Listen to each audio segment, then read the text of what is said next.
So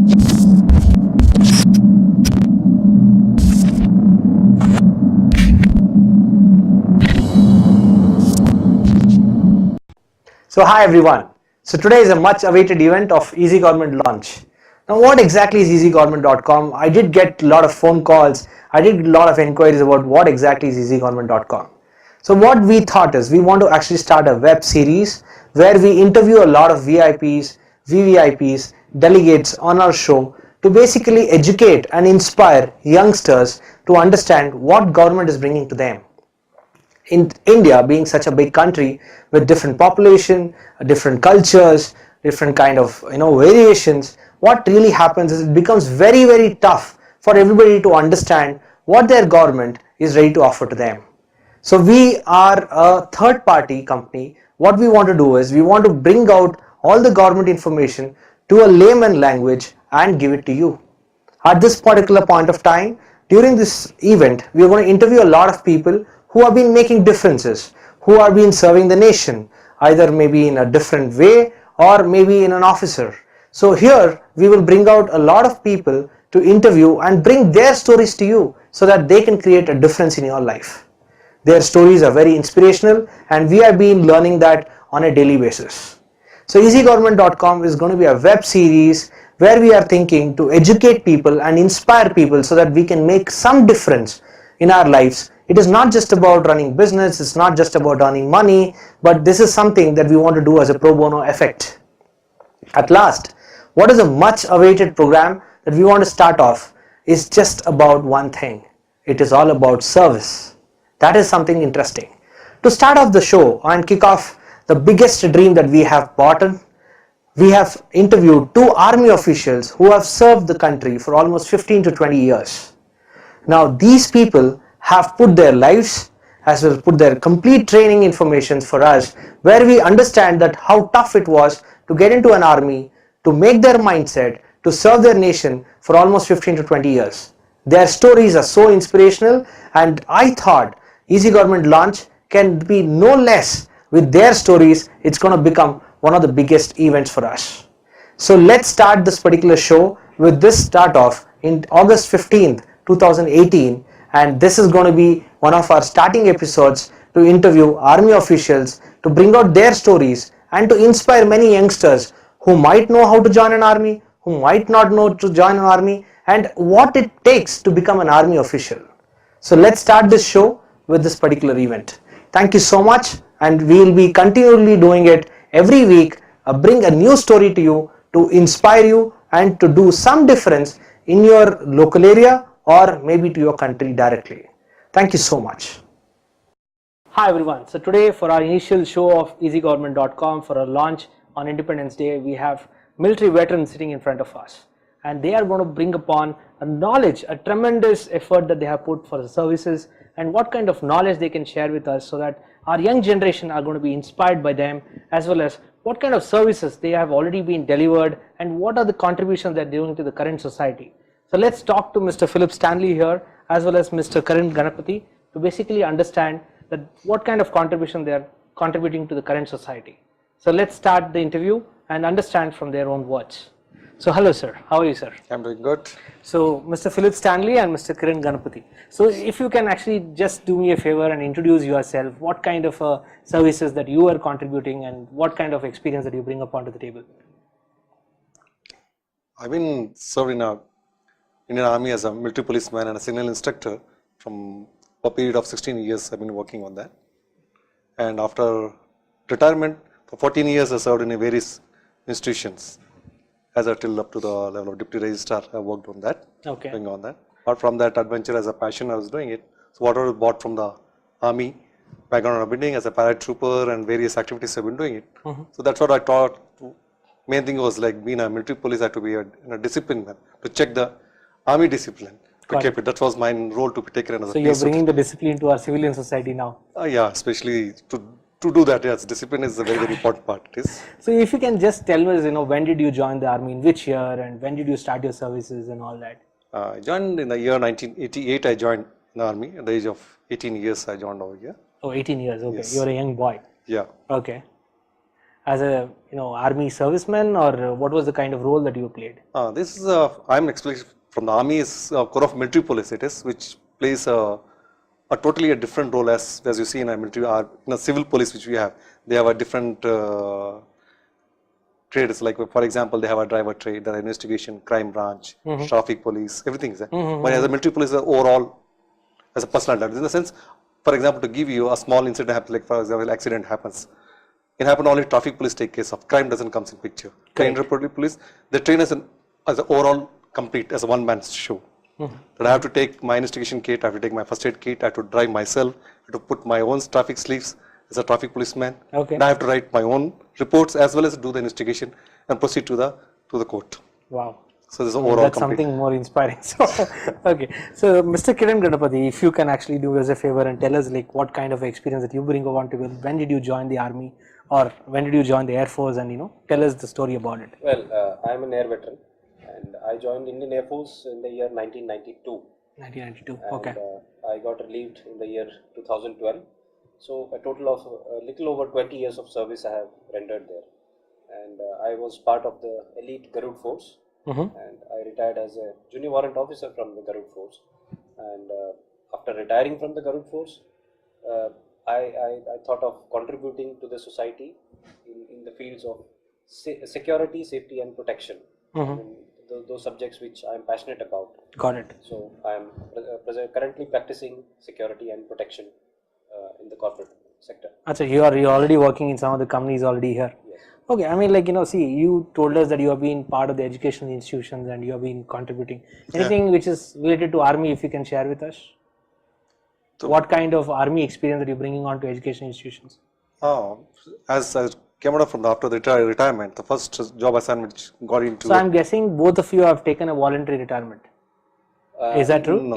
You can technically call it as I did not extend my term of engagement. The initial term of engagement, which was for 20 years. I did not extend it. I could have extended it till attaining the age of superannuation. Okay, so continue, sir.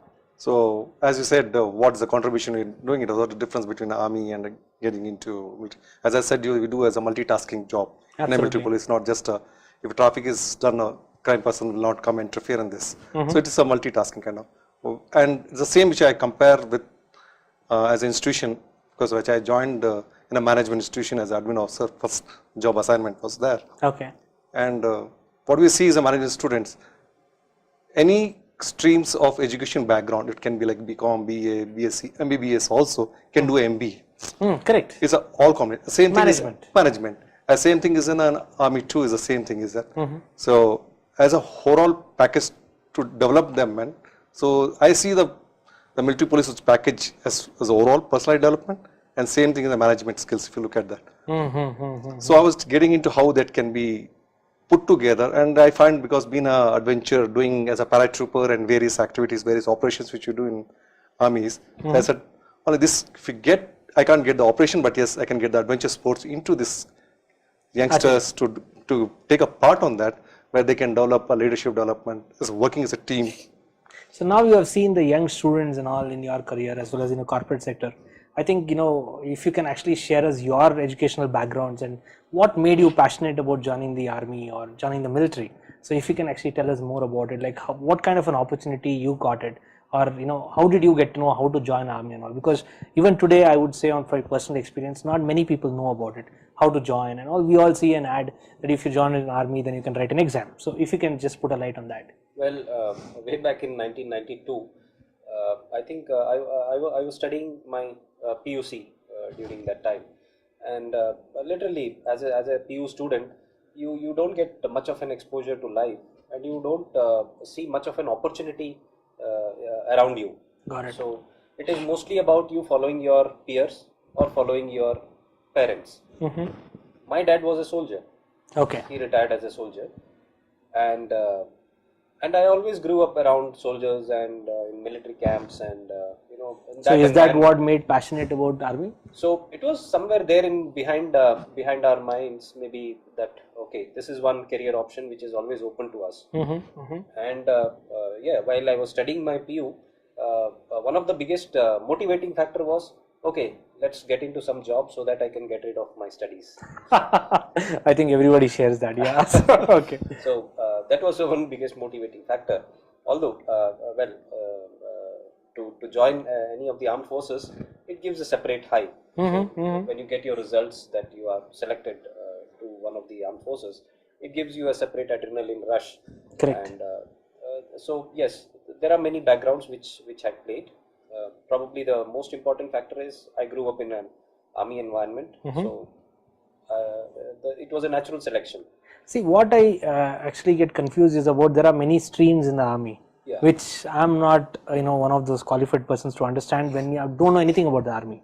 Now, what happens is like, how did you make a choice that I want to join this, I want to join this? Because what I understood is that in army, we know actually like either it's an army or air force or navy.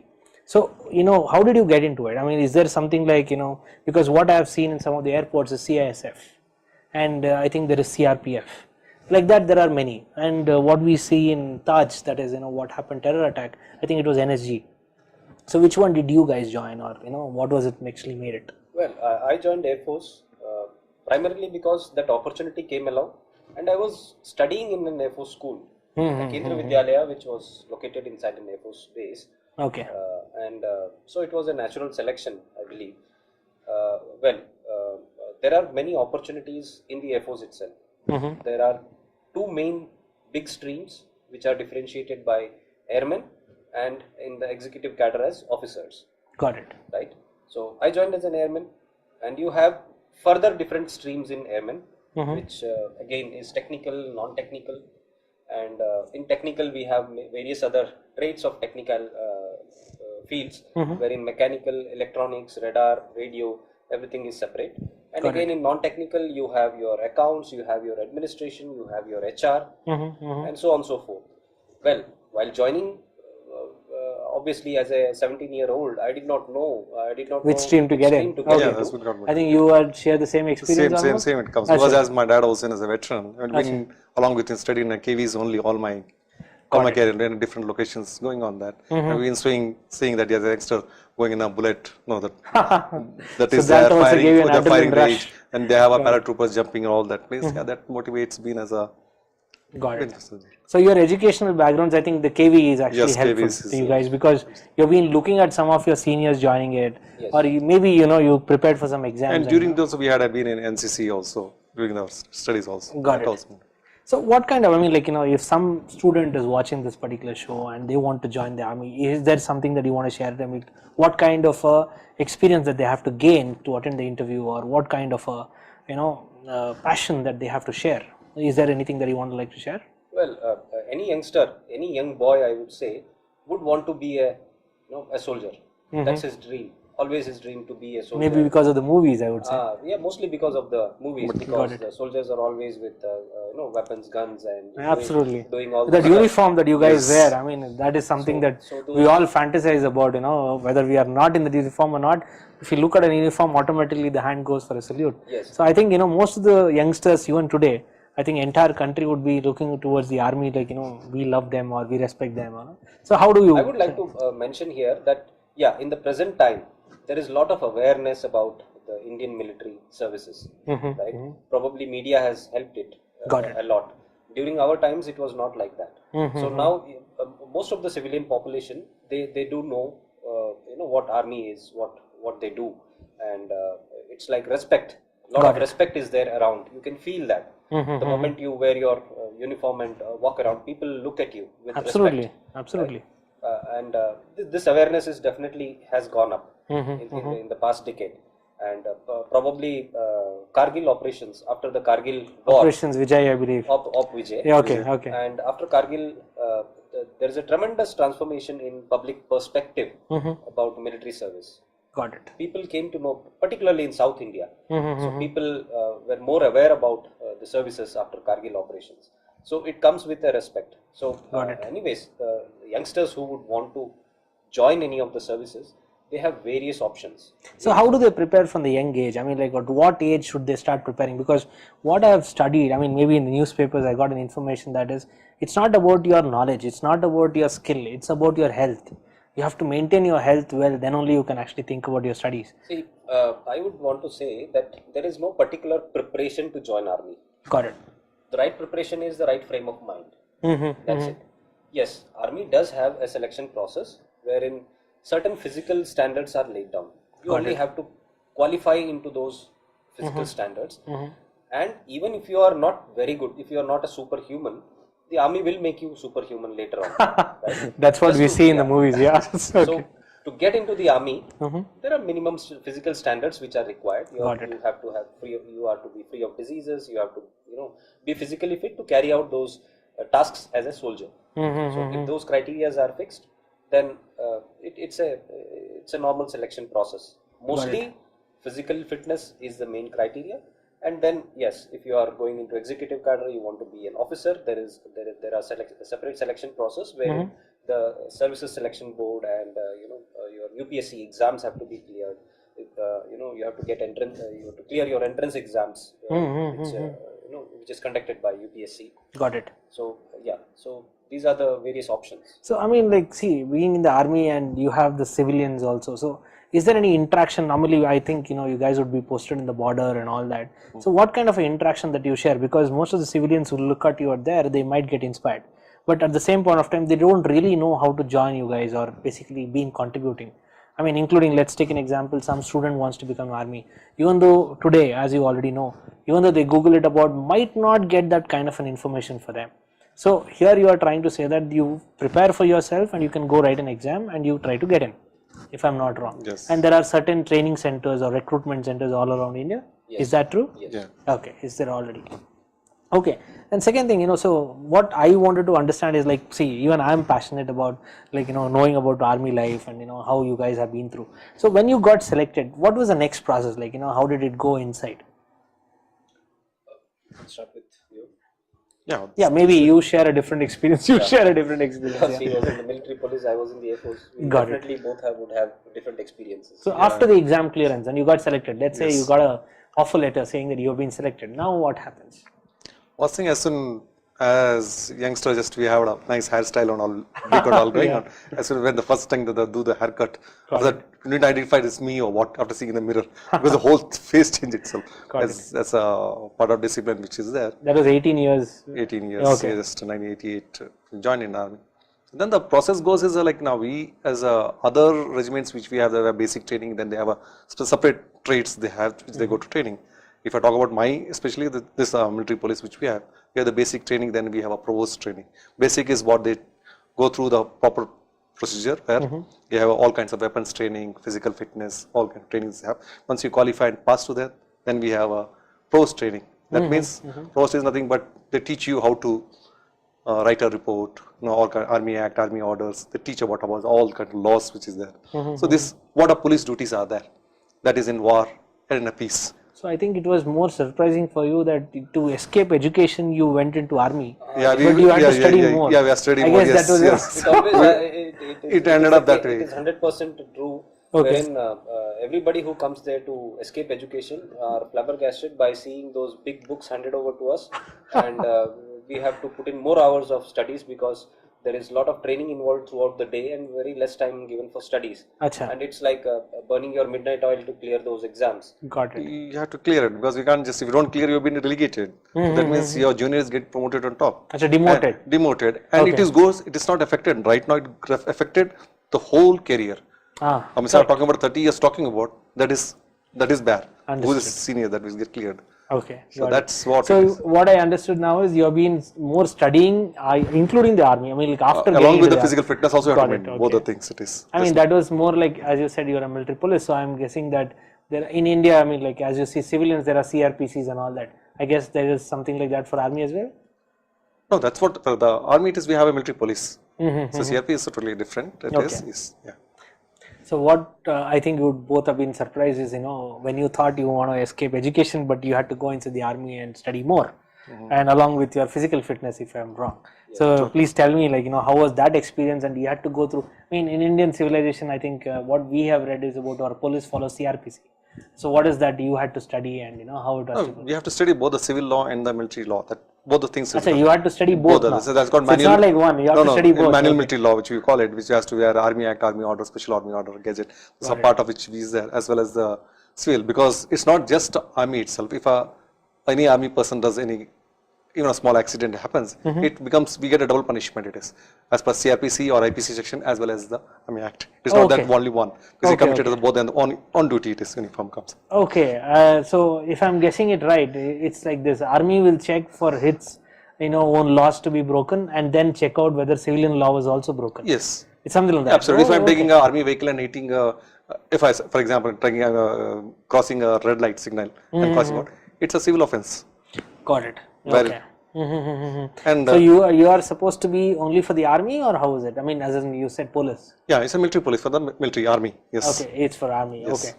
So because what I understood is, when you actually have to go in, I think accident is one small example, but let's say there is some crime which is committed, or some murder or something else, you are also involved there. If it is happened in a civilian is included as, yes, then we are liaising with the civil police, civil investigation, it's a coordination goes on that.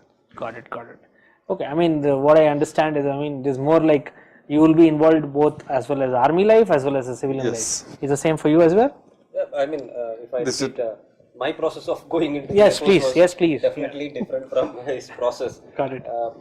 When I cleared my in Air Force, it is like first you have to clear your written exams. So I cleared my written exams, and then the medical happens. And when I went for medical examination, they told me that I'm not fit. Okay. So you're not fit. Because Okay. I was a little underweight. Understood. Underweight by 10 kilos, I guess, back then. And they told me to come back after 3 months to increase some weight, and then they will take me in. So I had time. But after 3 months, when I went back, I did not increase even a kilo. Got it. But then the doctor was so considerate enough. He looked at my physique and told, "Beta, tujhe fauj mota kar degi." Good one. And then I got into the Air Force. And yes, I got into the administrative field in the Air Force, administration. So my training was predominantly about administration and office management. So you're so passionate enough to go back after 3 months again, try. Yes, of course. You did not feel dejected. No. Just to mention, I was doing my apprentice in one of the pharmaceutical companies. Then, okay, got it. And I think I was doing a pretty good job there in that pharmaceutical company. I don't want to name that company. But then when this call letter came in, I was so arrogant that I even had a cross conversation with the managing director of the company. Like, oh, I'm going to the Air Force. I have a call letter. I don't care of your rules. Got it. Kind of a thing. So you're so passionate enough to go ahead and join it. Okay.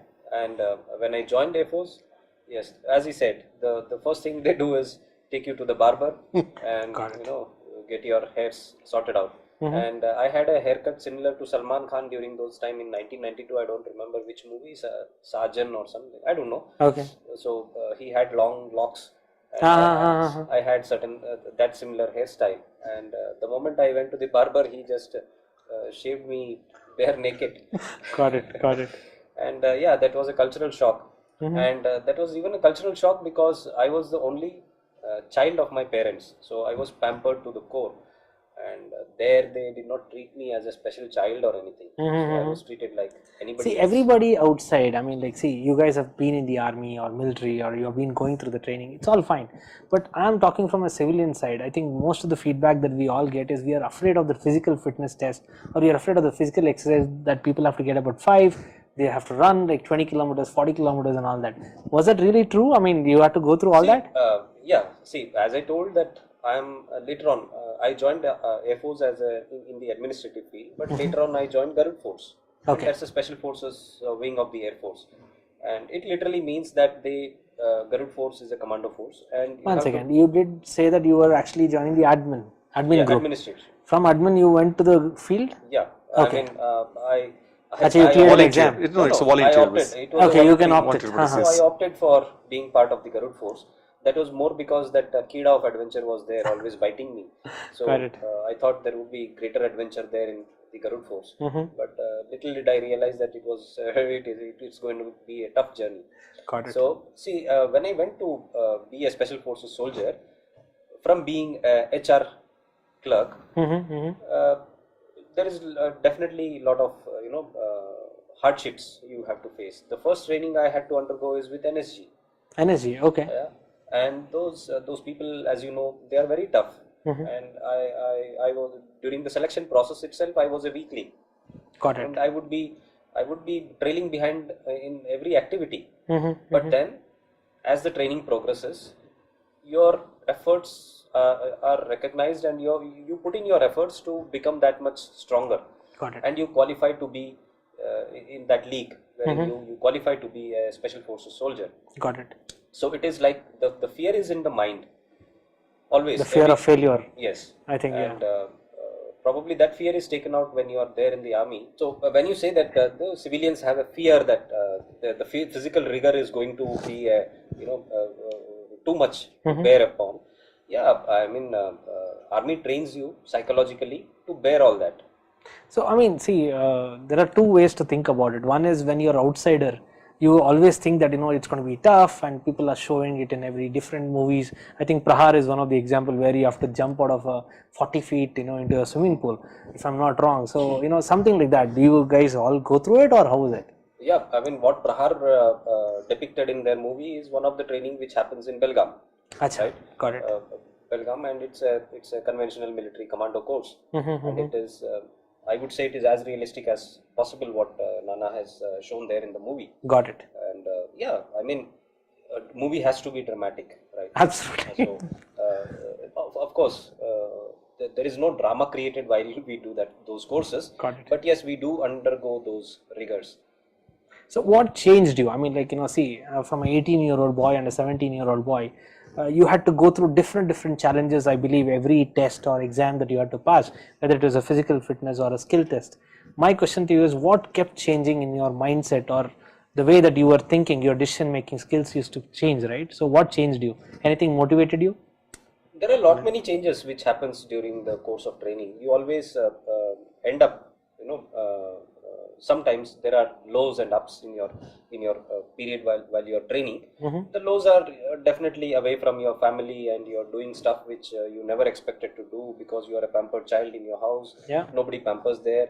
You don't get what you want to eat there, right? You have to eat whatever is served to you. All that is there. But yes, I think the schedule what is put up to us, the way it is put up to us, trains you psychologically. Your mind that you forget all these trivial issues. Got it. About food, about being homesick, and about yourself being weak, and the regime which is being put up, tried and tested method of these making a soldier out of a boy, right? So this plays a very very important factor, the way the military service does it. So over a period of about 1 year of training, for him it might be even more, because he has to learn so many I'd say laws. it's more. Yeah, for us almost it takes 2 years almost when I was doing 77 weeks, because it doesn't ends with basic training and the provost training. After that, when I get leave, then we have called a signal training. That means where we have been, as a military, it's been taught all kinds of communication, to use all kinds of radio sets which So use. when you say police, I think you have been trained also in investigation skills. Yes, and all that. that's what the provost is. Investigation is there. Your traffic is there. So Your physically, I mean, who did go through? I mean, both of you, who did go through tougher times? Was it you? I think Because it's a special armed force. Special armed force is extra. Okay, this- Physically, I would say that yes. Yes, that's special force. Because I was in the special forces in the Garud So you might be the lucky one. But that doesn't spare for us, because it's a training goes is the same. Goes on training got part is. After the signal which was talking about is they teach you all kinds of radio sets to operate, which are available in. After that, we have almost 22 weeks that time in our duration, from motorcycle to 3-ton. I mean to say, like you have to get truck to drive. There's a driving and maintenance. So they train you with. Yes, okay. all from motor. Because tomorrow I have to take a vehicle, I have to arrest it, I have to take it, I have to drive that vehicle. I have to detain some vehicle for any reasons, maybe that. And as well as they've been we get into a special martial arts also. Judo and karate has been taught for us during the process. And the I mean, did you guys have time for? I mean, like, what was the schedule like? It's a mindset. If you look at this, just as in the mindset, it is there, which comes, which process goes, and when you know, yeah, this is coming and that comes, that makes you. As a special forces soldier, your training doesn't limit yourself to your training period. Got it. Lifelong, it is a training. You have to acquire so many skills. Got it. Skills like demolition, skills like navigation, skills like advanced swimming, skills like being a battlefield nursing assistant. You know, all these skills are imparted to you over a period of time. Got it. And you really don't get time to relax. So the training is lifelong. Till you are as a special forces soldier, you do train every day. It's like so whether the training is of yours or you train other people. Yeah, as we grow senior, as we become senior in service, this is how military works, right? The senior imparts his knowledge to other people. Okay. And so the cycle goes on. The senior gets trained and then has his experiences to share with his juniors. Probably the juniors are the fortunate ones because we train them in a manner that they don't commit the same mistakes as you guys have done. Okay, committed, got it. or our seniors would have committed. So when I was in the management institute in one of the universities, when we were colleagues, I used to tell the students that any corporate company or any corporate world has got a lot to learn from the military, because military as an organization has been existing for over 1,000 years, right? So any organization can whatever they practice today. Got it. Would have been the management skills, if you look at absolutely. It's so from the defense all these practices, management skills, have been derived out of the military, because these organizations have been existing for the more than 1,000 years. Got it. And these management skills have been percolated down to businesses in the present. So I mean, as you already know, India is a very big country, as in diversity and many people, different cultures. So I think that you had peers who are like coming from different cultures. How was it? How was the experience all about? Because I think as a peers, they give you strength. They actually motivate you and they demotivate you sometimes. So all that happens, right? So how was it actually all about? Sometimes it becomes very funny because we have peers from various states, and some come with limited knowledge of Hindi and English, which is a common language in our barracks. Okay. So Bengali would find it very difficult to understand what is happening. Malayali would understand, in a different way. And fortunately, I didn't face these issues because I was always in a military camp, so I had these language skills already with me. Got so it. I would understand so many languages. So how many languages do you know now? I speak about 8 languages. Oh, very good. I mean, was it trained or was it intuition? No, yeah, I mean, intuitively, I learned from my peers and my classmates and anybody nearby. How many languages do 5 you I can speak. Five speak, okay, got it. As Kiran said, in army, as soon as you get into the role, they make a buddy system. The two of them. So I should know where you're going. To wake up between me and you. Got so it. the whole training process goes. Even I have gone for lunch. What is my hobby? How many members in the family? Why I'm sick? So any kind of issue that makes to work as a team. So the teamwork is started from the day one when they start making buddy system comes in picture. What I understand is see, you did go through this tough experiences. You did go through all this. So I mean, what we all see is only if there is a war, then we need military. Otherwise, we don't need military. Is that true, or how is it? See, when war happens, you need to fight the war. Correct. To fight the war, you need to be trained, and you never know when war happens. Got it. So it's like training for the worst. So all our military services, be it Air Force, Navy or Army, they keep training. They keep training for worse. They keep developing contingencies to deal with. They train for those contingencies and keep on repeating those training. And as and when the seniors are moving away from the services, the juniors come in. They have to be trained. So the training activity never stops. Got it. So all military is all about training, and leadership. Got it.